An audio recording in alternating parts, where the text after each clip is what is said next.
Welcome to Jurassic Park. Last weekend, Gareth Edwards' Jurassic World Rebirth roared to a whopping $350 million worldwide. People just love dinosaurs. More like a 6-foot turkey. And who am I to judge? I fucking love Teletubbies. This is no small accomplishment for a film that was cobbled together incredibly quickly when Universal realized that, with all due respect to Megan, they didn't have a big summer blockbuster on the cards for this July. The film was only announced last January, with reports that Universal were looking for a director, quote, more shooter than auteur. It is quite literally the plot of the film that Scarlett Johansson will do a Jurassic Park, but you gotta pay her $10 million first. Because hey, subtext is for cowards, right? Still, despite the film's massive commercial success, it seems fair to acknowledge that the reviews for the movie were mixed, to say the least. Even the audiences who did go seemed underwhelmed, affording the title a modest B cinema score. And for the record, that Rotten Tomatoes score? It's higher than the previous 2 films in the franchise. And, you know, 2 of the previous 3 sequels. I know that the first Colin Trevorrow movie technically has good reviews, but if you ask me my opinion on it... Jurassic World? Not a fan. The first Jurassic Park is a masterpiece. It's one of the best blockbusters ever made. It's a highlight in the career of director Steven Spielberg, a career that includes classics like Jaws, Raiders of the Lost Ark, and the sex scene from Munich. Eric Bana? They should call him Eric Bona, if you know what I mean. Will you help me with my enormous credenza, if you know what I mean? I'll help you fluff your Garfield, if you know what you mean. So this week, we're going to take a look at why it's so hard to make a good sequel to the cool dinosaur movie, and why the rest of the franchise amounts to, well... that is one big pile of shit.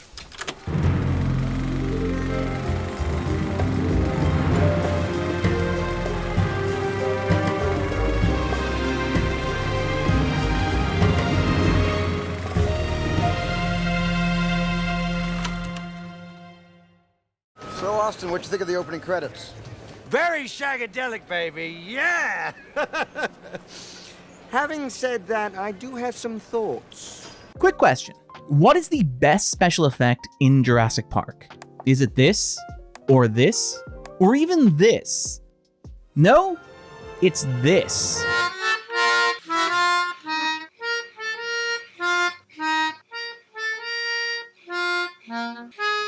The CGI dinosaurs look fantastic, but the magic trick of Jurassic Park is the way that it sells the audience on the wonder and the majesty of these creatures, by allowing its characters to acknowledge and embrace the power of what they are seeing. The film wouldn't work without the visual effects team, but it's these reaction shots that draw the audience into the world of Jurassic Park. This is one of Spielberg's trademark shots, the iconic Spielberg face. It's typically a low-angle intense close-up, occasionally pushing in on the subject, reflecting their awe at whatever they're looking at. The Spielberg face communicates a clear intent. Spielberg knows what he wants the audience to see: wonder, awe, majesty. In doing so, Spielberg models the response that he wants the audience to have, telling them how to feel by having his characters feel that same way on screen. In Jurassic Park, we are meant to be terrified of the dinosaurs, but we're also meant to gaze upon them in wonder. They are like nothing these characters have ever seen, and like nothing the audience had seen to that point in film history. The thrills never stopped. It was amazing. Sure, Jurassic Park is about dinosaurs. It's about chaos theory. Dr. Sadler, Dr. Grant, you've heard of chaos theory? No. It's about science run amok. It's about female-only reproduction, as Hanley explained through the metaphor of helicopter seatbelts. And because it's a Spielberg movie, it's about dad stuff. Because of course it is. Daddy wasn't there. But it's also a movie about making movies. It's a film that finds Spielberg looking back on his career. The director was famously working on the film in parallel with Schindler's List, the film that would eventually win him the Best Picture and Best Director Oscars that he had sought for nearly 2 decades to that point. Jurassic Park is about what it means to make something truly wondrous and magical, to bring a fantasy to life. Michael Crichton's Jurassic Park novel is largely about corporate espionage. One of the bigger changes that Spielberg makes in adapting the film concerned the character of John Hammond. In the book, Hammond is pretty awful and he gets eaten by dinosaurs. In the film, Spielberg imagines Hammond as a bearded theme park impresario who hangs out with cartoons. Gee, I wonder who that reminds me of. And in case the subtext isn't clear enough, Hammond is played by Richard Attenborough, the director who beat Spielberg to the Best Picture and Best Director Oscar for E.T. a decade prior. This version of Hammond survives until the end of the movie. He's also a showman and a con man, a trickster who once wowed audiences with his flea circus. Jurassic Park finds Hammond's latest flight of fantasy endangering two children, a boy and a girl, his grandchildren Lex and Tim. This feels oddly personal to Spielberg. Following E.T., Spielberg masterminded a disastrous Twilight Zone anthology movie. In one segment of the movie, directed by John Landis, violations of child labor laws led to a horrific accident that resulted in the death of actor Vic Morrow and two children, a boy and a girl. It's worth being absolutely clear here, Spielberg was not on that set. He was not interviewed by the district attorney in connection with the accident. We're not implying that he was in any way legally or morally responsible for what happened. However, Spielberg has talked about how the accident stayed with him, how it made him, quote, grow up a little more. Following that accident, Spielberg stepped in to direct a make-up segment of the anthology film, Kick the Can, about elderly characters reverting to childhood.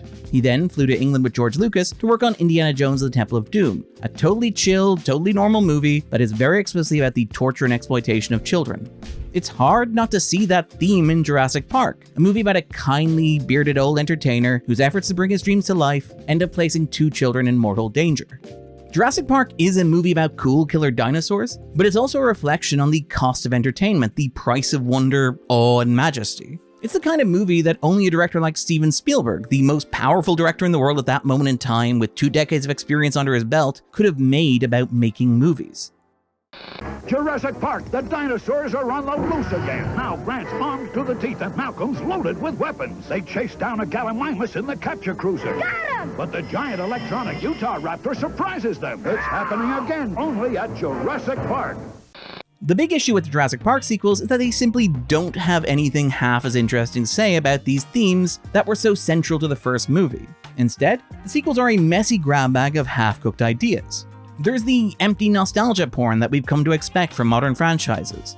Also, lots of cloning. Giant locusts, I guess. I don't know if we needed a post-9/11 dinosaur movie, but these films are obsessed with military dinosaurs. Imagine if we had these puppies in Tora Bora. What if we did Taken, but with raptors? I am gonna get her back. Okay, we heard you on that, but what if we did Bourne, but with raptors? How about some laser-guided velociraptors? I figure every creature deserves a warm meal. It says something that Nosferaptor was one of their better ideas. These sequels will often make some clumsy gesture towards the awe and wonder of that first film. Do you remember the first time you saw a dinosaur? First time you see them, it's like a miracle. Yes. You never get used to it. But they can't commit to this because A, nobody making these movies is as good at conveying awe and wonder as Steven Spielberg or has the experience to match it, and B, we live in an irony-pilled world where no mega franchise is willing to be that earnest and sincere. Colin Trevorrow's original Jurassic World is an interesting point of comparison because it is the sequel most closely connected to that original film. Like the first film, it's a movie about a theme park, it's a movie about entertainment. Like Spielberg's original, it is a metaphor for blockbuster filmmaking. However, it is very consciously a metaphor for modern blockbuster entertainment, about the numbing effect of decades of computer-generated spectacle. In Trevorrow's film, the theme park is no longer run by one eccentric entertainer with a clear and defined vision, but instead by a billionaire who has no idea what's actually going on with his park. He's so diversified he doesn't know what he owns. I don't know why D'Onofrio sounds like that when I do the impression, I'm sorry. Beloved lines are reduced to empty, lifeless catchphrases repeated without any excitement or enthusiasm. Welcome to Jurassic World. New exhibits are pitched to shareholders and investors, instead of to people who might actually be excited by them. When you say you want to sponsor an attraction, what do you have in mind? Trevorrow even has a character essentially show up and complain that the movie he is appearing in is lifeless compared to the original. They didn't need these genetic hybrids, they just needed dinosaurs, real dinosaurs. That's kind of enough. Please don't wear it again. Jurassic World clearly doesn't actually believe that dinosaurs are enough. Trevorrow doesn't trust himself to deliver that same sense of awe and majesty that Spielberg did. Of course he doesn't. He doesn't have the same experience from which he can draw. He isn't as good a filmmaker. So, like the other Jurassic World movies, the film is just filled with even more empty, meaningless spectacle. If the best thing about Jurassic Park is that it's about how blockbusters were made in 1993, the worst thing about Jurassic World is that's about how blockbusters are made today. Jurassic Jurassic Park. The dinosaurs are on a rampage, and only the JP team is tough enough to stop them. Grant fires his net launcher. Ellie launches her grappling hook. Muldoon fires a tranquilizer, each sold separately. It's happening, but only at Jurassic Park. To be clear, there are directors working today who can capture that same sense of wonder and majesty. Next summer, Universal is releasing Christopher Nolan's The Odyssey, alongside Jordan Peele's new event film, and yes, Steven Spielberg's untitled UFO blockbuster. Indeed, Jordan Peele's Nope is a recent example of a film that captures that sense of Spielberg wonder and awe, while tying it into an ambivalence about the cost of spectacle. Nolan's The Prestige is very literally about the human cost of bringing magic to life. Spielberg's later career, notably movies like AI, Ready Player One, and The Fabelmans, is preoccupied with the price of wonder. However, these directors aren't making Jurassic Park sequels. Those movies are mostly made by shooters, not auteurs. The studio isn't looking for a point of view. And look, those movies are making plenty of money for Universal, so they don't necessarily have any incentive to try and make them better. Audiences seem to love seeing people getting eaten by dinosaurs. Maybe it's as simple as that. If you're wondering why none of the sequels have managed to come close to capturing that magic from the first film, it's because they don't believe in it anymore. In a marketplace dominated by empty franchise spin-off, populated by computer-generated noise, nobody's thinking about wonder or majesty or awe.